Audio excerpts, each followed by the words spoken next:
നമുക്കിന്ന് നല്ല അടിപൊളി ഒരു ബീഫ് കറി ഉണ്ടാക്കിയാലോ. നല്ല അടിപൊളി ടേസ്റ്റുള്ളൊരു കറിയാണ്.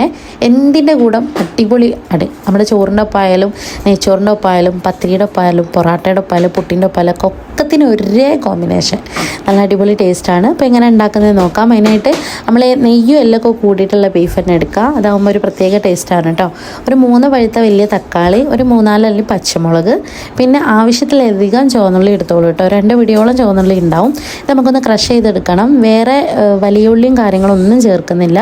അപ്പോൾ ഓരോ സ്റ്റെപ്പായിട്ട് നമുക്ക് കുറച്ച് ക്രഷ് ചെയ്തെടുക്കാം. ഞാനിവിടെ അടുപ്പത്താണ് കറി ഉണ്ടാക്കുന്നത്. എന്താണെന്നറിയില്ല, ഇങ്ങനെ ഉണ്ടാക്കുന്ന സമയത്ത് ഒരു പ്രത്യേക ടേസ്റ്റാണ് കേട്ടോ. അതുകൊണ്ട് ഞാൻ വീണ്ടും അങ്ങനെ തന്നെ ഉണ്ടാക്കുകയാണ്.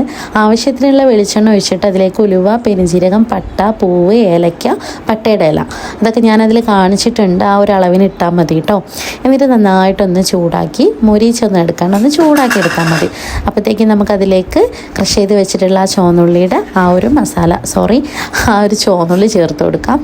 കുറച്ചധികം എടുത്തോളൂ കേട്ടോ. അപ്പം നല്ല അടിപൊളി ഗ്രേവി ആയിട്ട് കിട്ടും. അപ്പോൾ അതൊന്ന് കിടന്ന് ഒരുപാട് നേരം ഒന്നും വേണ്ട ആവശ്യമില്ല. ഒന്ന് ആ ഒരു പച്ചമൂപ്പൊന്ന് മാറുന്നവരെ ജസ്റ്റ് ഒന്ന് ഇളക്കുക. അതിലേക്ക് നമ്മൾ അരിഞ്ഞു വെച്ചിരിക്കുന്ന തക്കാളി, പച്ചമുളക് ഒക്കെ ചേർത്ത് കൊടുക്കുക. ഇഞ്ചിയും വെളുത്തുള്ളി ഒന്ന് ചതച്ചെടുത്താണ്, പേസ്റ്റൊന്നും അല്ല കേട്ടോ, സാധാ രീതിയിൽ ഒന്ന് ചതച്ചെടുത്താണ് അമ്മിമേലിട്ടിട്ട്. പിന്നെ നമ്മുടെ മുളക് പൊടി, മഞ്ഞൾപ്പൊടി, മല്ലിപ്പൊടി, അത്യാവശ്യം എരിവും കളറൊക്കെ ഉള്ള മുളകും പൊടിയാണ്. അപ്പോൾ അത് ആവശ്യത്തിനുള്ള ചേർത്ത് കൊടുക്കുക. കല്ലുപ്പ് മസ്റ്റാണ് കേട്ടോ, പൊടിയുപ്പല്ല കല്ലുപ്പാണ് ഞാൻ ചേർത്ത് കൊടുക്കുന്നത്. ഇനിയിപ്പോൾ പൊടിപ്പാലും കുഴപ്പമൊന്നുമില്ല കേട്ടോ. എന്നിട്ട് നന്നായിട്ടൊന്ന് മിക്സ് ചെയ്തതിന് ശേഷം നമുക്ക് കഴുകി വൃത്തിയാക്കി വെച്ചിട്ടുള്ള നമ്മുടെ ആ ഒരു ബീഫിൻ്റെ കഷ്ണങ്ങളൊക്കെ അതിലേക്ക് ഇട്ട് കൊടുക്കാം. ചുടുവെള്ളം തന്നെ ഒഴിച്ചു കൊടുക്കണം കേട്ടോ. ഞാൻ ചുടുവെള്ളമാണ് ഒഴിച്ചു കൊടുക്കുന്നത്. അപ്പോൾ അതിലേക്ക് ആ ഒരു പാകമായിട്ട് കിട്ടും, അത് വേണ്ടിയിട്ടാണ് കേട്ടോ. അപ്പം ഞാൻ അതിലേക്ക് ചുടുവെള്ളം ഒഴിച്ച് നന്നായിട്ട് മിക്സ് ചെയ്തതിന് ശേഷം നമുക്കിത് അടച്ചു വെച്ച് കുറച്ചധികം നേരം വേവിച്ചെടുക്കണം. ആവശ്യത്തിലധികം കുറച്ച് വെള്ളം ഒഴിച്ചു കൊടുക്കുക. നമ്മൾ ഒരുപാട് ഗ്രേവി വേണമെന്നുണ്ടെങ്കിൽ വെള്ളം കുറച്ചധികം ഒഴിച്ചു കൊടുക്കുക. ഒരുപാട് ഗ്രേവി വേണ്ടെന്നാണെങ്കിലും കുറച്ച് ഒഴിച്ചു കൊടുക്കുക. കാരണം അത് വറ്റി കുറുകി ഇങ്ങനെ വരാനുള്ളതാണ് അടുപ്പത്തായതുകൊണ്ട്. നമ്മൾ കുക്കറിലാണ് ചെയ്യുന്നതെന്നുണ്ടെങ്കിൽ ഇതേ ഒരു രീതിയിൽ തന്നെ ചെയ്താൽ മതി. വെള്ളം എത്ര അധികം ഒഴിക്കേണ്ടെന്നുള്ളൂ കേട്ടോ. ബാക്കിയൊക്കെ സെയിം ആണ്. ഒരു 7-8 വിസിൽ മതി കുക്കറിലാണെങ്കിൽ.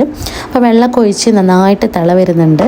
അപ്പോൾ ഈ സമയത്ത് നല്ലൊരു സ്മെല്ല് വരും കേട്ടോ. അപ്പോൾ ഈ ഒരു സമയത്ത് നമുക്കൊരു 2 സ്പൂണോളം കുരുമുളക് പൊടിച്ചതാണ്, നല്ല എരിവുള്ള കുരുമുളകാണ്, അത് നല്ല ഫൈനാക്കി പൊടിച്ചത് 2 സ്പൂണ് ചേർത്ത് കൊടുക്കുന്നുണ്ട്. പിന്നെ നമ്മുടെ കരിവേപ്പില, മല്ലിച്ചപ്പൊക്കെ ചേർത്ത് കൊടുക്കുന്നുണ്ട്.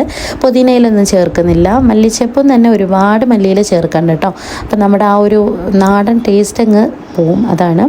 അപ്പോൾ കറി നല്ല സെറ്റായിട്ട് കുറുകി വരുന്നുണ്ട്. ഈ സമയത്ത് വേണമെങ്കിൽ കുറച്ച് വെളിച്ചെണ്ണ കൂടെ ഒഴിച്ചു കൊടുക്കാം, വേണമെങ്കിൽ മാത്രം ചേർത്താൽ മതി കേട്ടോ. അപ്പോൾ ഈ ഒരു പാകത്തി നല്ല അടിപൊളിയായിട്ട് നമുക്ക് കറി ഇവിടെ സെറ്റായിട്ട് കിട്ടിയിട്ടുണ്ട്. ഇനിയും വേണമെങ്കിൽ നമുക്കിത് കുറുക്കി എടുക്കാം കേട്ടോ. അങ്ങനെ വേണമെന്നുണ്ടെങ്കിൽ എടുക്കാം.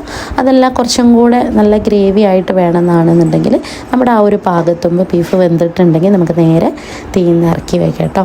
അപ്പോൾ നോക്കി നിങ്ങൾ, നല്ല എനിക്കെങ്ങനെ പറയേണ്ടതെന്ന് അറിയില്ല, അത്രയ്ക്ക് അടിപൊളി ടേസ്റ്റാണ്.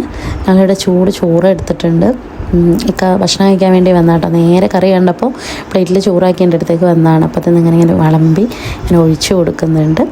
കറി ഉണ്ടാക്കി നോക്കിയിട്ട് അഭിപ്രായമൊക്കെ അറിയിക്കുക. കൂടുതൽ എൻ്റെ വീഡിയോ ആദ്യമായിട്ട് കാണുകയാണെന്നെങ്കിൽ ഒന്ന് സപ്പോർട്ട് ചെയ്യാം കേട്ടോ. Thank you.